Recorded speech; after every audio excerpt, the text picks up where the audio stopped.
দশহরা পুজোর আগেই হাইকোর্টের রায়, মনসাডাঙ্গায় মনসা পূজায় পশু বলি বন্ধ। রাত পোহালেই আরামবাগ থানার অন্তর্গত মনসাডাঙ্গায় মহাজাগ্রতা মা মনসার পূজা অনুষ্ঠিত হবে আগামীকাল দশহরা। এখানে এই দিনে দিকে দিকে মানুষ এসে ছাগ বলি দিতেন।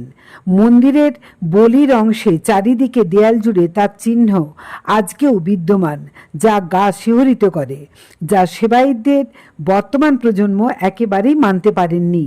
তারা এবার সম্মিলিত সিদ্ধান্ত নেন এখানে কোনোভাবেই আর পশু বলি দেওয়া যাবে না। তারা মাইকিং করে গ্রামের পর গ্রামে তাদের সিদ্ধান্ত জানিয়েও দেন, কিন্তু বেঁকে বসেন আরামবাগের বিধায়ক হেমন্ত বাগ ও তাদের দলীয় কর্মীদের একটা অংশ। তারা সরাসরি উপস্থিত হয়ে এই সিদ্ধান্তের বিরোধিতা করেন। দলীয় উপস্থিত কর্মীরা জানান তারা এই মন্দিরেই দশহরায় ছাগ বলি দেবেন। সেবায়িতদের কয়েকজন জানান তারা হুমকিরও সম্মুখীন হচ্ছেন। এই অবস্থায় 2001-এর রুলস অনুসারে স্বয়ং মেনকা গান্ধী, বিধায়ক হেমন্ত বাগ এলাকার যারা এই বলিতে ছাগ কাটতে সহযোগিতা করেন তাদের হুগলি এসপি আরামবাগ আইসিকে ফোন করে স্পষ্ট জানিয়ে দেন যে 2001-এর আইন অনুসারে, রুলস অনুসারে পশু বলি কেন বন্ধ করতে হবে, এই বিষয়ে কোনো রকম বিরোধিতা কেন করা যাবে না।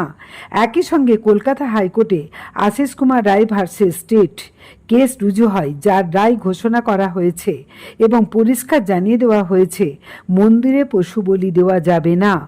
আমরা সেই রায়ের কপি আপনাদের সামনে তুলে ধরছি।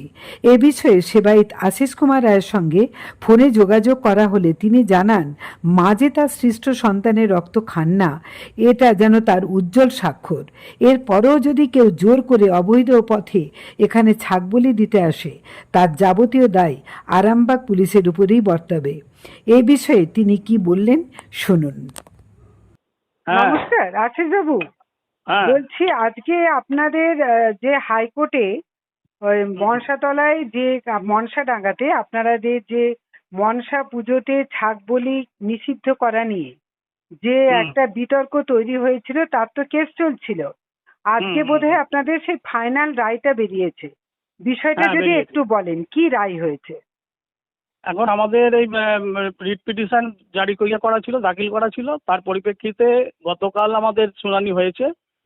হ্যাঁ, গতকাল শুনানিতে যতটা হওয়ার পরেতে আজকেও আবার জজ সাহেব ইয়ে করেছিলেন, শুনানির জন্য আবার বর্ধিত সময় দিয়েছিলেন। আচ্ছা, আজকের যেটা হলো সেটা হচ্ছে আপনার ওই কেবলমাত্র যে সমস্ত কসাইখানার লাইসেন্স আছে, হ্যাঁ, তারাই ওই অ্যানিম্যাল স্যাক্রিফাইস করতে পারবে। হ্যাঁ, মন্দির প্রেমিসের মধ্যে এটা করা যাবে না। 2001-এর রুল 3 এতে বলা আছে যে মন্দির প্রেমিসের মধ্যে কোনো বলি গ্রাহ্য নয়।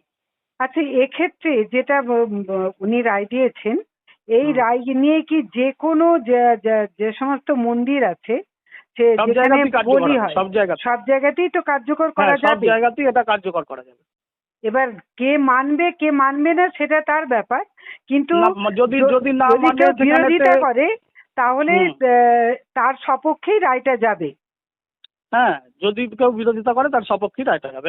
এবং এটা আরেকটা যেটা আপনাকে বলি, যদি কেউ জোর করে আমি কিন্তু বিরোধিতা করে বলতে বলছি যে ছাগ বলির বিরুদ্ধে বা মানে পশু বলির বিরুদ্ধে, শুধু ছাগ বলি না, পশু বলির বিরুদ্ধে যদি কেউ মনে করেন যে এই পশু বলি অন্যায় হচ্ছে মন্দিরে, তাহলে তারা যদি এই ধারা অনুসারে 2001-এর এই রুল অনুসারে তারা যদি দাখিল করেন, তাহলে তাদের সপক্ষেই রায়টা যাওয়া যাবে। এটাই বাস্তব, তাই তো? এটাই বাস্তব।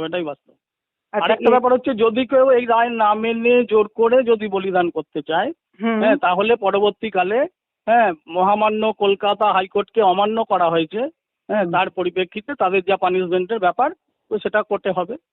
আচ্ছা, তার মানে এখানে আপনারা যে যেটা চেয়েছিলেন যে পশু বলি এবার বন্ধ করা হোক, আপনারা একটা মানবিক দৃষ্টি থেকে চেয়েছিলেন। তার মানে এখানে আপনাদের এই মানবিক দৃষ্টিভঙ্গিটাতেই উচ্চ ন্যায় আদালত তারা কিন্তু মহামান্য কলকাতা হাইকোর্ট মান্যতা দিলেন। আচ্ছা, এখান থেকেও আপনারা পেলেন আবার মেনকা গান্ধী তিনিও তো এই মানিকা নিয়ে গান্ধী একটা সর্বতভাবে হস্তক্ষেপ সহযোগিতা করেছিলেন। করেছেন, সর্বতভাবে সহযোগিতা করেছেন। আর আমি যেটা শুনছিলাম, ফর অ্যানিমালস এর কর্ণধার মানিকা গান্ধী। হ্যাঁ হ্যাঁ, হুম, তো হুম। তিনি নাকি এখানে রীতিমতো কড়া পদক্ষেপ নিয়েছেন এবং বিধায়ক বা অন্যান্য যারা এখানে আছেন তাদের প্রত্যেকের সঙ্গেই কথা বলেছেন।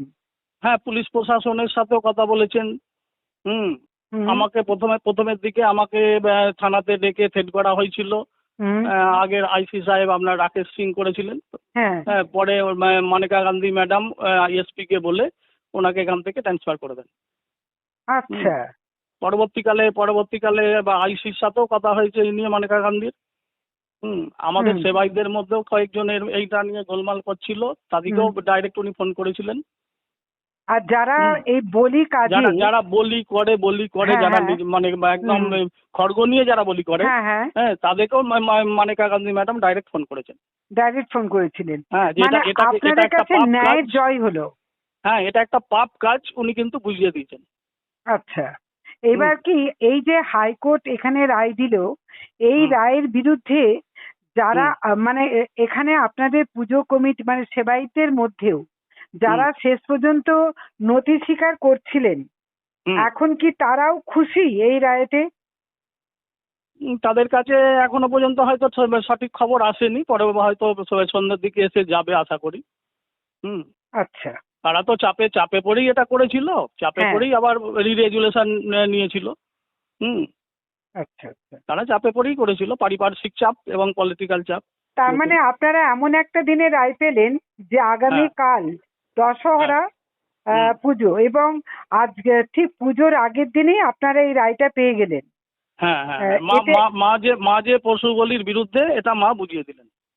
মানে এখানে এটাকেও আপনারা হুম, বলবেন যে মায়ের হ্যাঁ, এটা অসীম লীলা, মা হ্যাঁ, পশু হ্যাঁ, হ্যাঁ। বলি চান না। মা পশু বলি চান না, পশু বলির বিরুদ্ধে।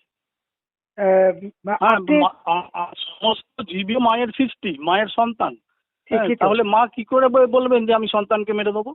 ঠিক ঠিক ঠিক ঠিক। হুম, অনেক ধন্যবাদ। আর হুম। এখানে আর আগামীকালের আপনাকেও অনেক পুজোয় ধন্যবাদ, আপনি প্রথম থেকেই আমাদের সঙ্গে ছিলেন, সহযোগিতা করেছেন। হ্যাঁ, আমরা আরামবাগ টাইমসের কাছে চিরকৃতজ্ঞ থাকবো এই বিষয়ে। হুম, আচ্ছা, আগামীকাল যেহেতু পুজো এবং এই হুম, রায়কে মান্যতা না দিয়ে কেউ যদি হুম, পশু বলি করতে আসেন হুম। জোরপূর্বক, জোরপূর্বক এবং এখানে আসেন, যদি পুলিশ প্রশাসন দাঁড়িয়ে থেকে করান, হ্যাঁ, হুম, তাহলে পরবর্তীকালে মহামান্য কলকাতা হাইকোর্টকে অমান্য করা হয়েছে। হ্যাঁ, এই নিয়ে আমাদের লড়াই জারি থাকবে। মানে পুলিশ প্রশাসনও সেক্ষেত্রে দায়বদ্ধ থাকবে বলছেন, তাই দায়বদ্ধ তো? থাকবে, অবশ্যই, অবশ্যই, অবশ্যই। ঠিক আছে, অনেক ধন্যবাদ, অনেক। হ্যাঁ, হ্যাঁ, হ্যাঁ, ঠিক আছে। আপনার উজ্জ্বল ভবিষ্যতের একমাত্র দিশারি জ্যোতিষ জগতে অদ্বিতীয় ডক্টর অঞ্জন শাস্ত্রী। দেখুন জ্যোতিষ অঙ্গনে অঞ্জন প্রতি রবিবার ঠিক রাত 12টায় শুধুমাত্র TV9 বাংলায়।